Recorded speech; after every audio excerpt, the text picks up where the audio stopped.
Good morning, Akwaba Sonko, the Badwam Ahosepe, Jumezidoyo, Honestum for the Fantadol. President for the Brothers and Sisters Association. Akwaba Sonko, the World Best Entertainment Platform. We are Zafende Ninara, Wadum TV do or Ghana Heyara. Fan of our street, and I'm Mr. Bunkomwe, Mr. Bro. Now, in there, Thursday, or the Thursday, na Ponko Akoshe Hinechi Kakra. Was a no here, don't put no day no to the beer, or Saday Kokoshe, Zayadan Eja. So, Duka cry. No, and no motro back, Kakra as a amo, Numbio Honometi actually, papa, and there Waswa Betty be or Hade. Namasana so, Mamos or Coduni be carrying things or Kodo entertainment industry no monsono, Mijina Hade Pampe, Mizinara Befido, Pepe. Now, Zotzing it there, some America there, Yaboko Hinechu no, Maribo artist bia odu baby no washu hono kwada ma artist na wayazi papa ehwe hit songs na za wojeje mu mahen na odu baby no na wonka ye hu biom no ya hom te kakra na minya hade de me be kai bia ne yew minya hade de me be kai busuafo biara hono yew na mbom se banante wasasido na se ija oya footprint papa onya za yerube free woda ye wo hono ma zaye no ye bokoni akwa akohwe na ya ka ho asam kakra nti no obi biara abafa ye wo no mpone chew o ma yen celebrate them so si mama pepepe wa hade before ma sha say na mabobo da ma artist na hono nwoma oye hits pa wo Ghana hade no ma yen kan yen konko hwe oye D Black or based na woda no chima or drop album no is no other do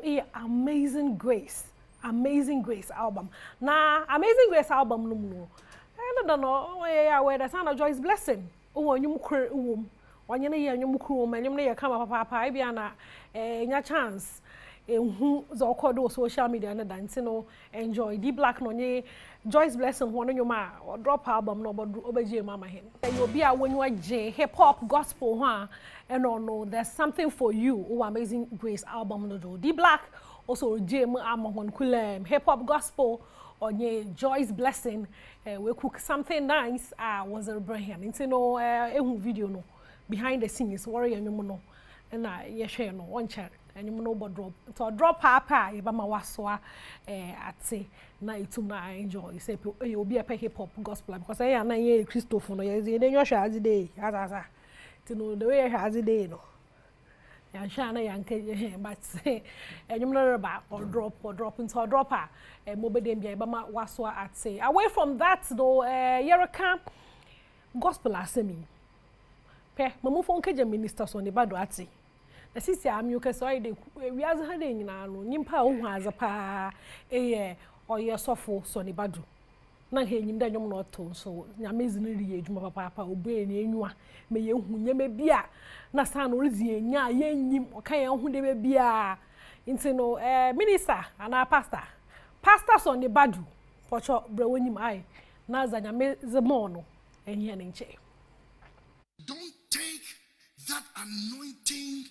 that hits this room every Tuesday for granted, because it is definitely taking something off your life. I might pour water and mess up your beautiful wig, but I'd rather your wig be messed up than the demon mess up your hair. After all,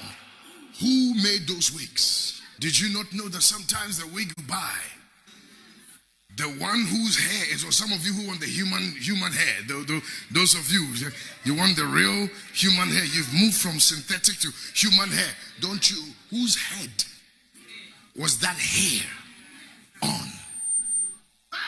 And some of you that got it from India, they don't worship the God you worship. Some of you, they cut their hair as a sacrifice to the gods. And after they finished with the sacrifice, the workers gathered the hair and sold it to make money. Oh, it's been cleansed by the blood. Which? A person that was raised by Hare Krishna. Her whole life, nyamyaringe. is now taking off her hair. And you said, I like it. It's my hair now. You actually bought it, purchased it from their altar. So I'm not saying don't wear wig, because some of you, I kid you not, I would not want to see you without the wig. I am very serious. Don't enter here that Papa said we should know. Wear the wig. Hey! Because some of you, where your hairline starts from. Keep it. But there are things you must do to it. There are things you must do on it before you put it on your head, because your head is your glory. Into no osofunyen ebiana brofo no ken no oye drumo mo ntomo base na menye interpreter ai enfama orichirema na wo be chapo na wo hyehyɛ 1 weeks na na was oye luguma na wo wusu wonte obi mpeda was oye bogu ne wig ma menyi bebe wig no ofira olobi akoya loringi we ko twitwa ne hwi aka fa ina ezebogu apampam wala problem to fear the down fear le chon asan as obi no loringi problem as aba ka wo ho no richem de bi allow mo fongum on kada wig no kra mention because ebi no baby ma one hairline start to fin oye hu papa bi da na pa bi ni da na pampam na pampam ni na papa intina wo sha wig no za wo ze she but mbom no to wig na na abompa ye gudo ye ka kra nka oye no wig no mu no no so de azaza ntino osofo ye da se bebre efutun sa chinyimpa agidan so hwe ntino ye da se na tina ma me catch on no nda me bo throw back ntino yezin kana ye hwe first artist maka hwe de artist ya mba bobo honizini na what to do ye papa back in the days o my hits na wo wie ya so na ancha yakopon to nsa from one ntino anyum de bi ho no ma ata ndamafo ya atanyum ne dama but ye yim mpo obonyum no mpo and the bo hade dem rebede dem kofu no ezi actual ntino me first artist no that don't know back tie nizina kasa call Zagla na call Zagla ya Ghanaian hip life artist na or rap so ka ho ye meke no nyum bi pa kalakami onye tatale no we da menyum no na nyum kora nkofu nyima wo papa ye yempie ye ntem na yempie enyobi kana metie wonje mutum mom or big song papa obi ba say those who know indomie fono what won boase bibia be fine ate noodles fono bibia be fine back in the days no say you miss our dropper boys na girls no was a jam here papa until there back tie and ya keno o wa Ahosepe do no ma ye move on na say you move on ebeke vibrant fire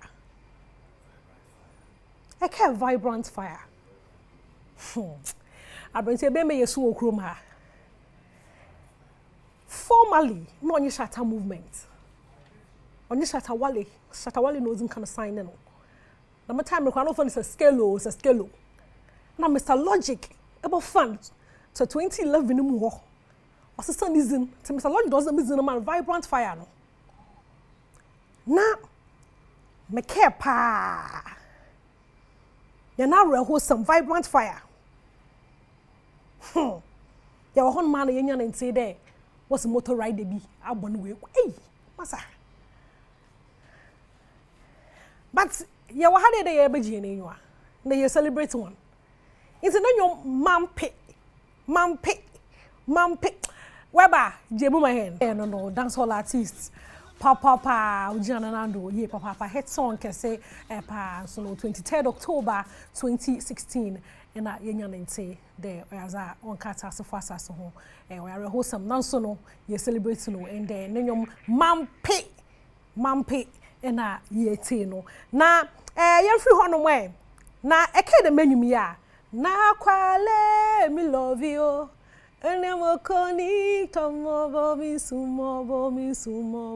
sumobo nana little ni nua DJ Precious Joel no bobo hina menzie there no so wachedo onyi honum bio the menum ya mpodam na akwale no akable na obodam this no masa bibia e kama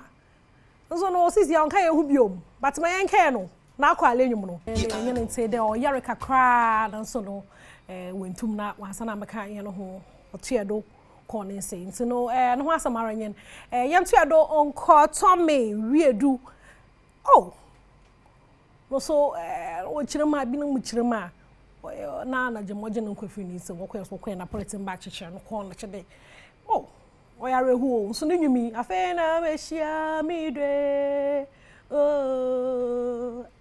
midwe mod wonje mu mam kakra ntino no ho asamara nyen mizibeja won wa ha next week Thursday more ntino mabana mababo to do bibisa the gospel for mo wonyina next week Thursday throwback biom no masana mebe throwback heavy pa is amo be sure that nyum da wan enjoy so no won mo wa nyum no won kan yehu biom ta da na ebompa ya na abompa ya mo na nyame mfa won kra nsie ye Morocco no so no Adom FM kire wodo no this year no Valentine's Day special area ya shock your door ankaza ntino zebe ye nyina anyi de ebe your voice note na aka wodofo no ho asam na is a trehen nyimpa na zo no oye do yie papa no ye be select mu na ya ba na ya bo shock odo yazam amo special pa ntino menyi wo ho inframe mo mbo number be send voice note no as akodo 05310033813 mesana mesi number ni dubioma oye 05310033813 shocky odo record a voice note we are to nyom nzini yo nyo to na I was faka ho nya yenyimere ye ba select na lucky za no Val's Day you be your dankasa Val's Day ne be your day na Joy Prime phone so worry the most photogenic couple into no wachirema awo no onyo wodofo woncha picture kekra ono star bi opeda wan we bia wonye na one phone trap picture na one fan send it number no is 055-157-5757 mesana mabo number ni biom 055-157-5757 number ni simple cry so no for picture na send one we post a picture no I will be near the most likes no another nipa 12 I will be near the most likes no 12 days to Valentine we fresh from one na ya to one no abaka one story na ade na surprises na ade ye wo mo one say Val's Day you woni gina mo pampe damara na Adom TV so ya hihye bi special yes mo one ye nyimos mo pay sika no wenyu agye ho papa nti no hwa na yes bafa nti no sika no for hujim man men you hu frem nti echirama entu bi da siko on nkofuridzo papa nti Val's Day ye bro won BB special with sika no mebe ye nyina nyi de be dial *281# na I select option 7 yere mo wakwenya de butum na nye wodofo no nye wife onkoten onsa na nye wo girl onkoten butum na nye wo maami enye wo papa enye wo mba obi edoni biara siko mo da makwenya no da Val's Day wobotu no oye bibi nice am na wa draw no bofo no o pick one number pe mami is lotto o Sunday oye Val's Day ye beji ho na enyo papa ye boko beach resort papa bi ye mo 2 night stay ya mo welcome drinks no chocolate on arrival na idu ho no ma arrival dinner papa bi kra ye bobo no